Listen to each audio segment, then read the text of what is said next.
kongsikan sedikit tips untuk melatih anak menggunakan puting. Dan buat pengetahuan semua, tips ini jugalah yang digunakan oleh ramai ibu bapa yang berjaya melatih anak mereka menggunakan puting. Kerana saya pasti akan bertanya kepada setiap ibu bapa yang berjaya melatih anak menggunakan puting untuk mengetahui rahsia atau kaedah mereka, dan ternyata ia kaedah yang sama. Cuma pasti mereka akan memberitahu anda bahawa latihan demi latihan adalah apa yang diperlukan untuk membuatkan anak anda boleh terima puting. Baik, yang pertama sekali, anda standby puting tiruan ataupun pacifier di tangan anda atau berdekatan dengan anda untuk anda mudah selit masuk ke dalam mulut anak selepas anak mamai, selepas menyusu. Jadi tak boleh beri ketika anak benar-benar alert ataupun ketika anak sudah mengamuk. Itu salah. Dua keadaan itu salah. Anak yang benar-benar alert ataupun awas ataupun sedar dan belum mahir menghisap puting pasti akan menganalisis bahan asing tersebut dan meluahkannya balik. Ataupun jika anda cuba memberikan puting kepada anak yang sudah mengamuk sedangkan dia belum lagi mahir, mustahil dia dapat fokus untuk menghisap. Jadi yang terbaik adalah menunggu masa selepas anak sleepy mamai, iaitu selepas menyusu. So, susukan anak anda seperti biasa, sama ada breastfeed ataupun bottle feed. Dan setelah anda melihat anak mamai, sleepy, dah memperlahankan hisapannya, ada gap di antara sucking, anda tahu anak cuma membuat comfort sucking, maka dengan gentle, selitkan jari anda, jari kecil anda ke mulut anak untuk pisahkan puting anda atau puting botol daripada mulut anak, dan cepat-cepat selitkan puting tiruan. Untuk permulaan, anda perlu membantu anak sedikit, iaitu anda letakkan jari anda supaya puting tidak terjatuh.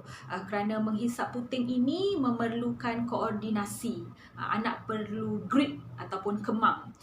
Jadi jangan tolak ya, tapi kita tahankan sahaja sehingga anak mendapat ritmanya.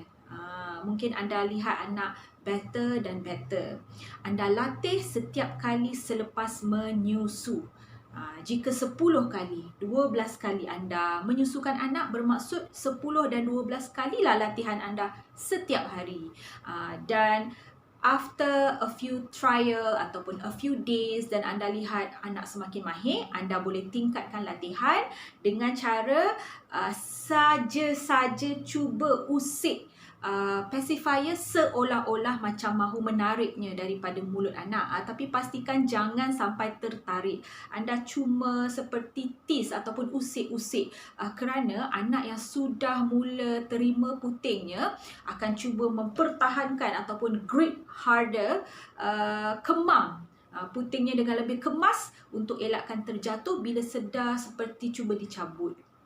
Maka anda tingkatkan latihan bila anda melihat anak sudah agak mahir. Dengan cara itu anak akan lebih lagi mengemam dengan lebih kuat, dan akhirnya anda akan lihat anak berjaya menghisap putingnya. Buat anda yang breastfeed, tidak ada masalah sebenarnya untuk anda menggunakan puting. Dengan etika yang betul, anda tidak akan menyebabkan anak keliru puting. Maksudnya risikonya sangat rendah, dan anda boleh bertanya ataupun melihat ada ramai ibu bapa yang breastfeed dan menggunakan puting tiruan dalam masa yang sama tanpa masalah besar. Jadi pastikan yang pertama anda mantapkan ataupun establishkan breastfeeding anda dahulu. Jangan beli puting terlalu awal, takut anak nipple confused, iaitu anak-anak yang di bawah 4 minggu. 4 hingga 6 minggu. Sebelum 4 hingga 6 minggu, jika anda ingin breastfeed, kalau boleh jangan beri terlebih dahulu puting tiruan. Jangan latih dahulu, takut anak terlalu awal baru nak berlatih kenal puting ibu, baru nak berlatih hisap di puting ibu, dan kini diberikan pula puting tiruan, takut anak akan terkeliru. Maka beri sedikit masa sehingga breastfeeding anda establish, dan selalunya selepas usia 4 minggu sudah agak selamat untuk diberikan, dan pastikan berikan hanya selepas menyusu sahaja.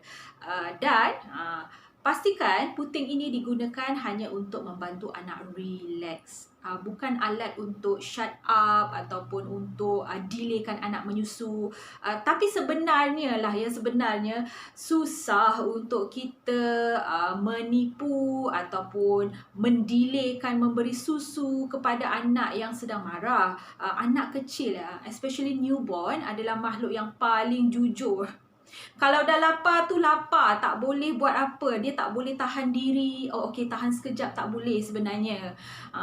Kalau mereka nak rasa tertipu pun mungkin beberapa saat dan kemudian mereka akan meluahkan puting dan menjerit marah. Jadi sebenarnya tidak timbul isu memberi puting tiruan ni seperti trik atau tipu anak. Anda mustahil untuk menipu anak kecil yang straightforward.